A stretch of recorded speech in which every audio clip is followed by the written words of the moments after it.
Showtime lalong nalampaso dito. Isang linggo na namang taob sa Eat Bulaga. Eat Bulaga niyanig na naman ang noontime. Isang pasabog na Sabado na naman nga ang napanood natin sa Eat Bulaga ngayong Sabado January 31, 2026. Na kung saan ay gaya nga ng inaasahan ay present ulit si Tash.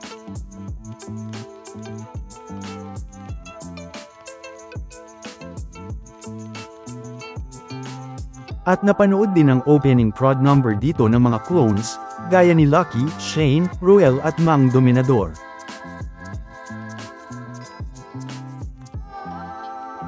Na kung saan ay napanood din ang segment na Clones Open.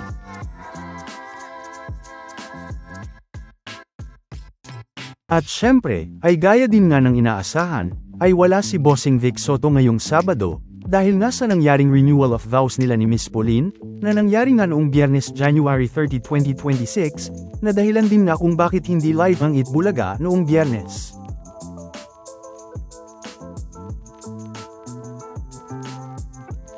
Napanood din ngayong Sabado ang segment na The Age is Right.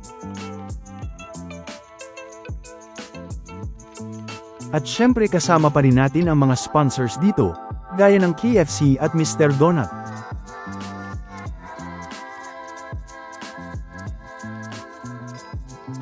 Marami pang ang mga nagulat sa nangyari sa Gimme 5, matapos mag-propose ang isang Gimme 5 player dito, na kahit nga si Tash at Ryan ay nagulat.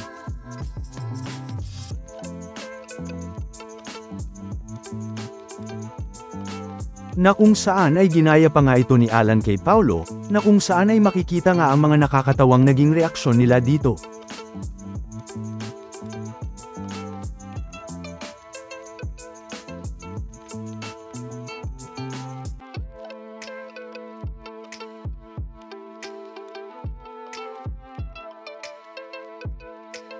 Na kung saan ay natuloy pa nga ang kasalan sa pangunguna ni Mayor Jose Manalo, pagkatapos ng Gimme 5, na sila ding naglaro sa jackpot round.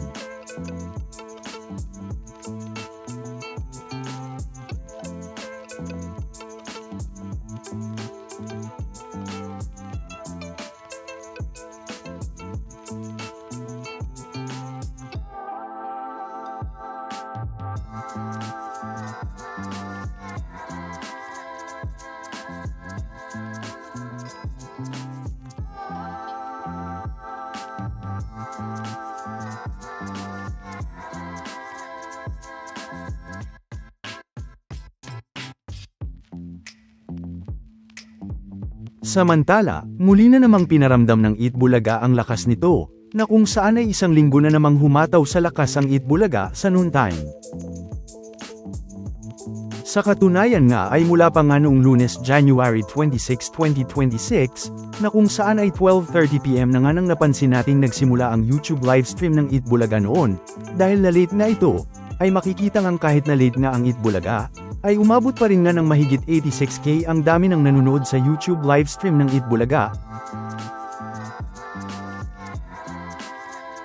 At makikitang umabot naman ng mahigit 63K ang dami ng nanood sa YouTube livestream ng Showtime, sa kaparehong oras, 1:52 PM.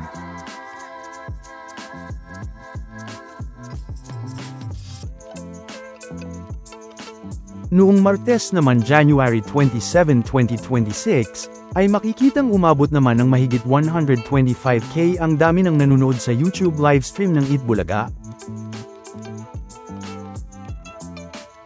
At sa kaparehong oras 2:17 PM, ay makikitang umabot naman ng mahigit 64K ang dami ng nanonood sa YouTube livestream ng Showtime.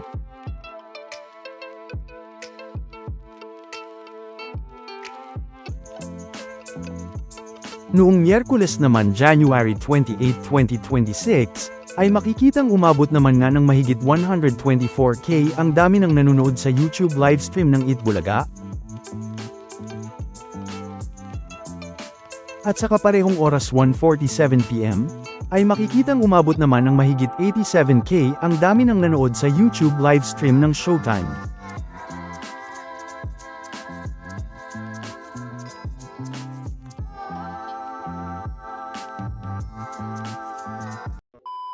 Welcome back mga ka-highlights. Bago tayo magpatuloy ay maaaring mag-subscribe at i-click ang notification bell para updated kayo sa mga susunod pang videos, at paki-like na rin ang video, share at mag-comment na rin. Maraming salamat po. Noong Huwebes naman January 29, 2026, ay makikitang umabot naman nga ng mahigit 124K ang dami ng nanonood sa YouTube livestream ng Itbulaga. At sa kaparehong oras 2:18 PM, ay makikitang ang umabot naman ng mahigit 73K ang dami ng nanood sa YouTube livestream ng Showtime.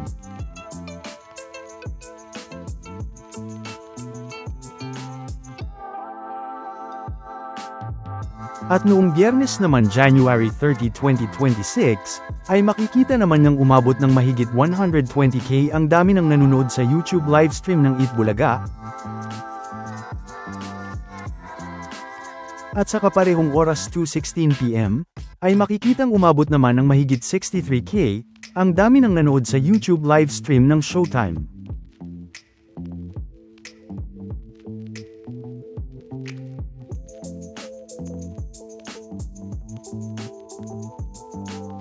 Ayan nga ay kahit hindi live ang Itbulaga noong Biyernes.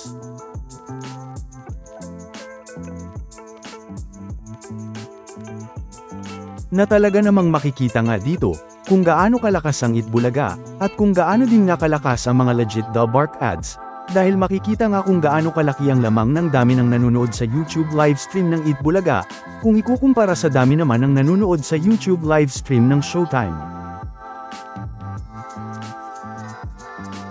Hindi nga lang yan, dahil ngayong Sabado naman January 31, 2026, ay mas lalong hindi nga kinaya ng kalaban ang lakas ng Itbulaga, dahil sa katunayan nga, ay umabot nga ng mahigit 131K ang dami ng nanonood sa YouTube livestream ng Itbulaga ngayong Sabado.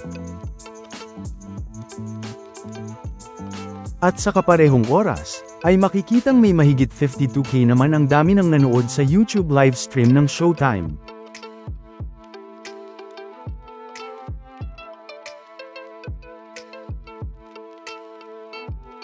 Na kahit nga isama pa ang dami ng nanood sa YouTube livestream ng Showtime sa GMA Network na umabot naman ng mahigit 23K, ay aabot nga lang ito ng mahigit 75K.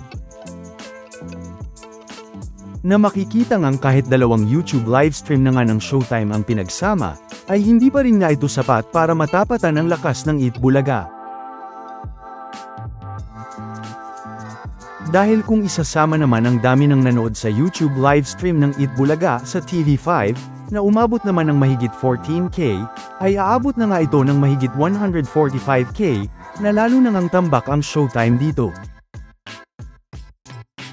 Na kahit nga isama pa ang pangatlong YouTube livestream ng Showtime sa ABS-CBN Entertainment, na umabot naman ng mahigit 68K, ay aabot na ito ng mahigit 143K, na kulang pa rin nga kung ikukumpara sa dalawa lang na YouTube livestream ng Itbulaga. Na makikita nga dito, na muli na naman ngang pinaramdam ng Itbulaga ang lakas nito, at muli na naman ngang pinataob ang kalaban, kahit natandaan, na tatlong YouTube livestream ng Showtime, laban sa dalawa lang ng Itbulaga ang naging labanan dito.